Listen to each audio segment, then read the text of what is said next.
ничего вы не понимаете в царской жизни. Царь, хочешь пирожное, хочешь мороженое. Все эти 8 лет я пахал как раб на галерах с утра до ночи. И делал это с полной отдачей сил.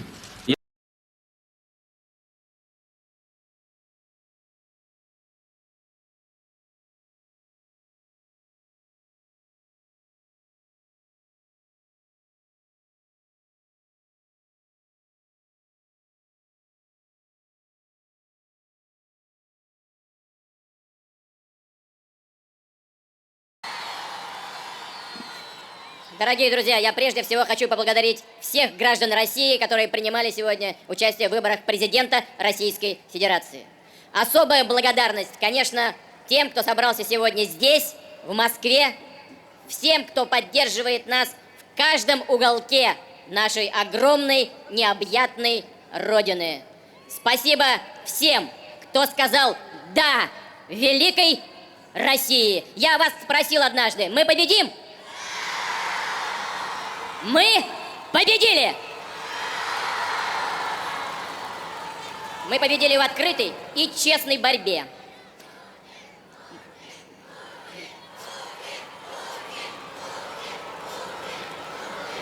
Спасибо, друзья.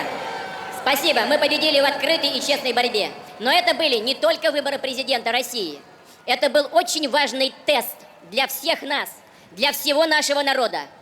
Это был тест на политическую зрелость, на самостоятельность, на независимость. Мы показали, что нам действительно никто ничего не может навязать. Никто и ничего. Мы показали, что наши люди действительно в состоянии легко отличить желание к новизне, к обновлению от политических провокаций, которые ставят перед собой только одну цель – развалить российскую государственность и узурпировать власть. Российский народ сегодня показал, что такие варианты, сценарии на нашей земле не пройдут. Они не пройдут! Мы победили сегодня, и благодаря подавляющей поддержке подавляющего большинства наших избирателей одержали чистую победу. Мы будем работать честно и напряженно. Мы добьемся успехов, и мы призываем всех объединиться вокруг интересов нашего народа и нашей Родины. Я обещал вам, что мы победим. Мы победили! Слава России!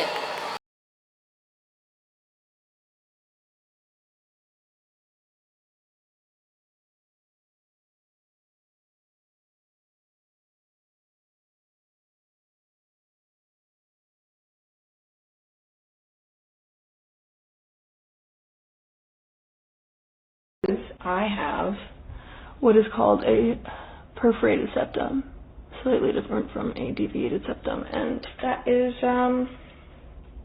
what you think it's from. Don't do drugs, kids. Or, do. Everyone's going to have the experience they need to have with life. I'm not going to tell anyone what to do, but I don't recommend it because it ruined my life.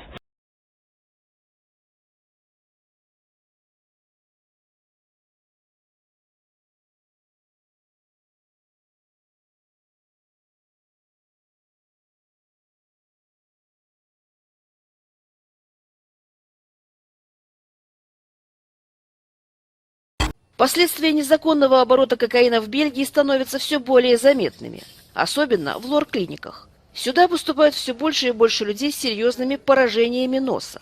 Иногда его приходится полностью восстанавливать. Кокаин вызывает сужение сосудов, кровь не поступает в нос и ткани отмирают. Когда носовая перегородка полностью разрушена, врачи могут предложить пациенту ринопластику. Could it happen to you? We're talking about conditions that just may take you by surprise. But Jim always knew his cocaine addiction was causing collateral damage. He just didn't know how much. I always felt like the outsider. I always felt like something wasn't connecting right with me. So one evening I'm at a high school party, about 17 years old, and I had a couple beers, and I found like this is the solution to my problems. I found my way out of my insecurity. So I'm in college now, and I had to make all new friends. I drank a lot. I got in a lot of trouble from drinking. I started using cocaine. It was around a lot more than it had been in high school. The cocaine grabbed me and it didn't let go. About 13 years ago, I met a drug dealer, and so I now had access to cocaine at any time I wanted it. I was able to call this guy every week, and what turned into a weekly habit turned into a daily habit. At first, I was doing cocaine with my friends. It was kind of the party scene, but it was just a matter of time before I was doing it by myself. My addiction was affecting my life, it was affecting my marriage, it was affecting my relationship with my child, it was affecting my relationships with friends, and most importantly, with my family. I think the hardest part was just not knowing what to do and still loving him and not wanting to abandon him, but yet I was always begging and trying to encourage him to stop and to get help. I could tell physically he was in pain and he looked terrible. He was emaciated, and I know mentally he was not there, and he just changed. He was just a different person. He was not the man that I knew. He was almost like a stranger. So I went in and out of rehab a total of 5 times. So through my recovery, I've been cleaning up the mess, the wreckage of my past. So one of the things that I want to clean up is all the physical damage I've done to myself. I've hit rock bottom, and I know what it's like to be a prisoner to drugs and alcohol. But if I can make it into recovery, anyone can.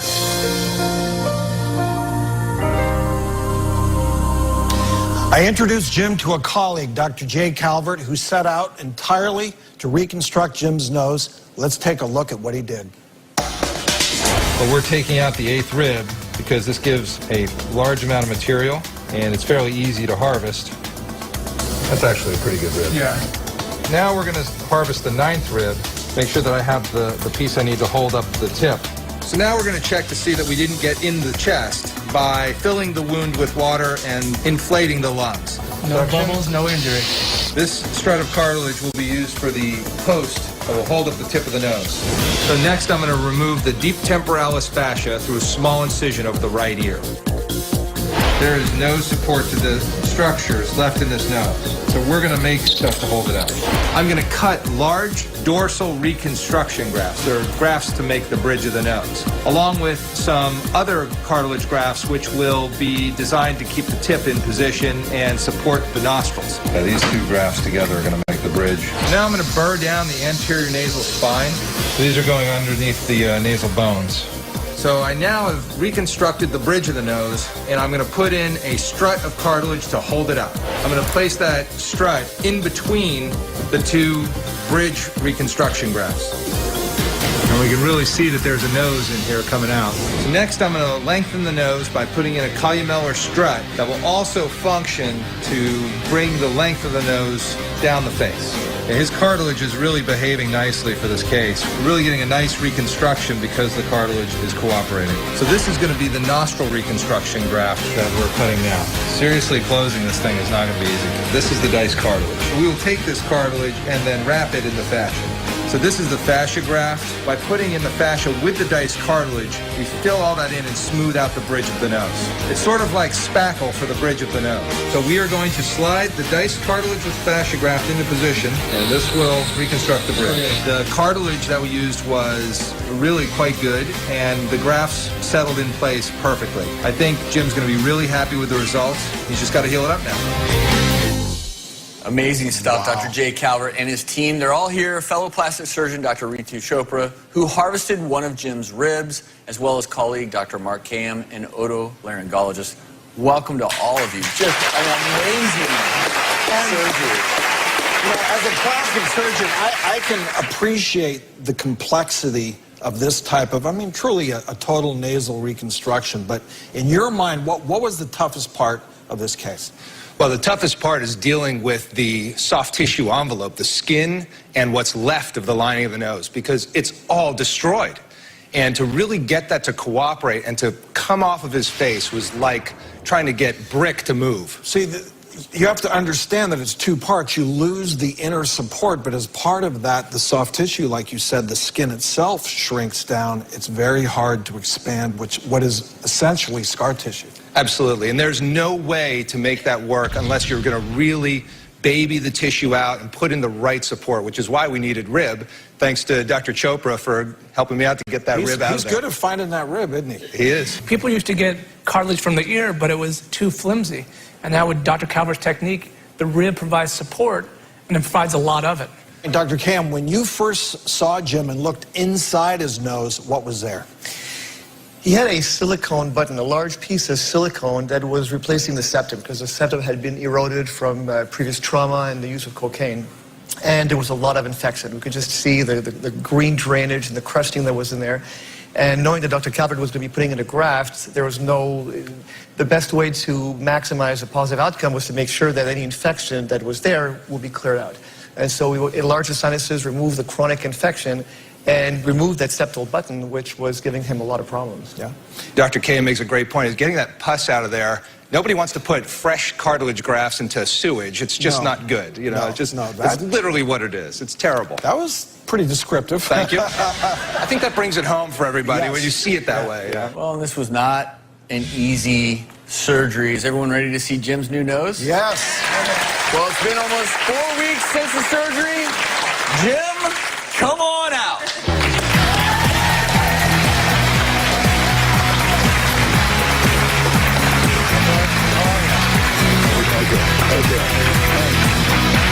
So how do you feel? You look great. I feel great. I really do. I feel wonderful. And I hope you're not too sore, Jim, because I do want to do this. That's okay. I mean, that shot that we did, that Dr. Calvert did in surgery, and then you had no support to your nose. Now that I push, I mean, that nose is not going anywhere. Right.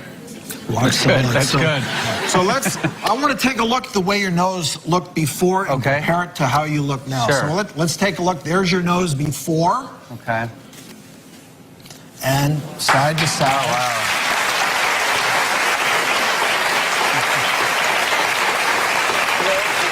A strong, masculine nose, his own tissue, and still healing. It's early, but you know, the structure is there, and probably one more smaller operation later this year to really finish it up. But he's doing. I mean, this guy's incredible. Your magazine, Renew, is sending a great message, and keep up the good work. Well, thanks. I appreciate it. We're just, the magazine's really, it's about showing people that recovery is possible.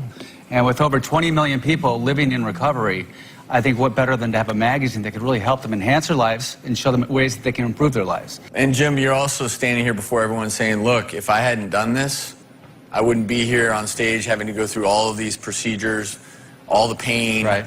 And so it's the other message there is by bravely coming out here. It's, look, you know, you don't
Тактика может быть разной.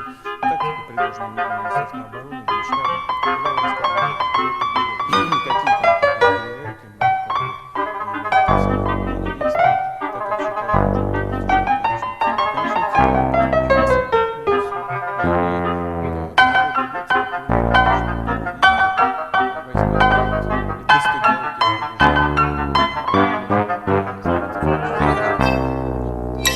этой боевой работы. Напрямую завязано с возможными потерями. А мы прежде всего...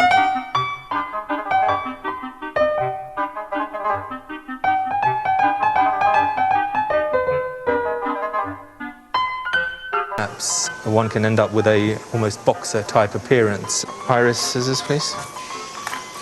I've seen patients where the whole middle of the nose is, you've just got one big nasal cavity and everything could just collapse. Okay, so what we see here inside the nose, here's the lining on one side. You can see the hole through the lining. So initially, the cocaine... Ironically, Mr. Porn actually administers cocaine to the patient to stop bleeding. Patients don't snort it up beforehand. Все? Всем все ясно? Знаете, когда у нас все спокойно, размеренно, стабильно, нам скучно. Застой. Хочется движухи. Как только начинается движуха, все свистит у виска. И секунды, и пули, к сожалению, и пули сейчас свистят. Так нам страшно. Ужас, ужас. Ну, ужас. Но не ужас, ужас, ужас. Все...